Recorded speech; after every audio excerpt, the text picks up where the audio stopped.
Over the last 4 days, we have averaged 567 new cases per day. This is a large and troubling number, one that drives home the challenge that we are facing.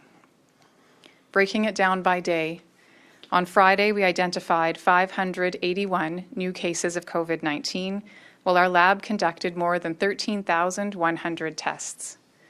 On Saturday, we completed more than 13,000 tests and identified 525 new cases. On Sunday, we diagnosed 592 cases and almost 11,300 tests. And yesterday, the lab conducted more than 8,400 tests and identified 570 new cases. Our lab positivity rate in the province has risen to 6.8% yesterday, and in Edmonton, the positivity rate is almost 9%. In Calgary, the growth rate is still high, with an R value of 1.2 over the past 5 days. And Calgary has caught up to Edmonton, with both cities having more than 2,500 active cases each. This is not good news. This is a problem. Of all the developments that have happened since Friday, the one thing that shows some promise is that Edmonton has reached an R value of 1 over the past 5 days, showing that the measures have had some effect. It is a good start, but it is not enough yet.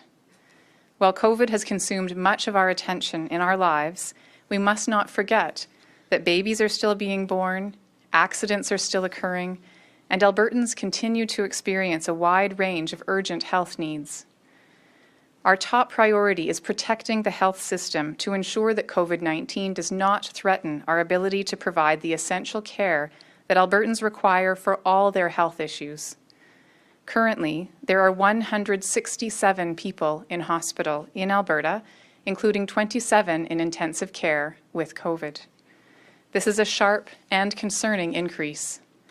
As you know, many non-urgent surgeries have been postponed in Edmonton Zone. We are working with AHS to closely monitor the health system's capacity and, if needed, to consider steps to ensure the health system is able to support Albertans. Sadly, I must report that there have been 15 deaths from COVID since Friday. This is a heartbreaking number that underscores the seriousness of the pandemic. One of the hardest parts of my job is to report a death, any death, be it from COVID-19 or any other cause. Every death represents a person who is loved by family and friends and who will be mourned. My deepest condolences to everyone who is grieving today and to everyone who has had to deal with a loss during this challenging time. As of today, AHS has confirmed that 173 schools that previously had alerts have had no transmission, and students and staff are now back in class.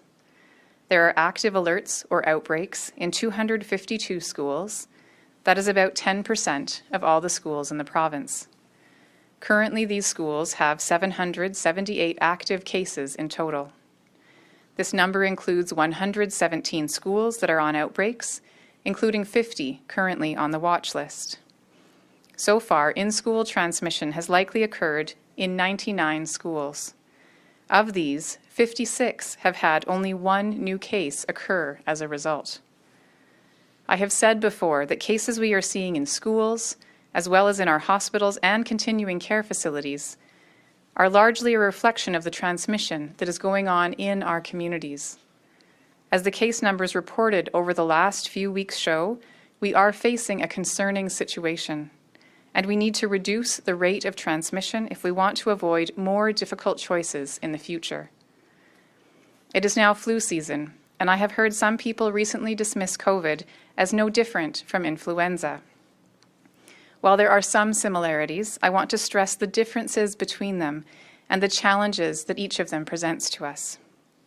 First, there is no vaccine for COVID-19, unlike influenza. Second, this virus is more deadly than influenza, especially seasonal influenza.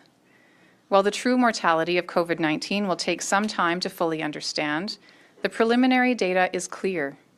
In the last 4 influenza seasons, the peak number of deaths we have recorded in a full year is 92. In just 8 months, there have been 338 deaths from COVID-19, despite taking extraordinary measures to contain transmission. COVID also has a greater impact on our health system. In the past 5 years, the maximum number of influenza outbreaks we have had in acute care in a single year was 40 acute care outbreaks in 2017-18. In 6 months alone, and despite aggressive measures to limit transmission, we have already had more than 40 COVID-19 outbreaks in acute care settings. This is not to minimize the impact of influenza or the importance of getting your flu shot, which I am strongly recommending. But it is important to highlight that we cannot treat this virus as something that our health system can easily absorb or something that will simply depart when spring arrives. COVID-19 is here, and it's not going away anytime soon. I continue to ask all Albertans to engage in respectful debate. COVID-19 is new, and there is no one right way to navigate this pandemic. What we do know, however, is that when COVID-19 starts to escalate, it can do so quickly and dramatically. Within the next few days, we will start to see if the recent public health measures, including the limits on social gatherings in Edmonton and Calgary, are enough to reduce the rate of transmission. If they are not, we must consider other options. We will continue to follow the evidence and to look closely at what measures may have the most impact based on the data in our province. We are at a critical juncture in this pandemic. I know this has been a tiring year and one that's taken a mental and physical toll on many. But we cannot give up. We must not give up. I believe one of the problems underlying pandemic fatigue is a sense of powerlessness, and for some, a loss of hope. It can be easy to feel like COVID is happening to us, that it is beyond our control to make better or worse. But hope is not lost. We still have the power to collectively reverse the trend. We don't know where every exposure happens, but we do know where a lot of our cases are coming from. And that's from the times that we are interacting with our co-workers, our extended family, and our network of friends. If we all start taking extra precautions during these interactions, that will help reverse the trend and protect the health system. This month, I'm asking all of us to do everything we can to protect our family, our friends, and our community.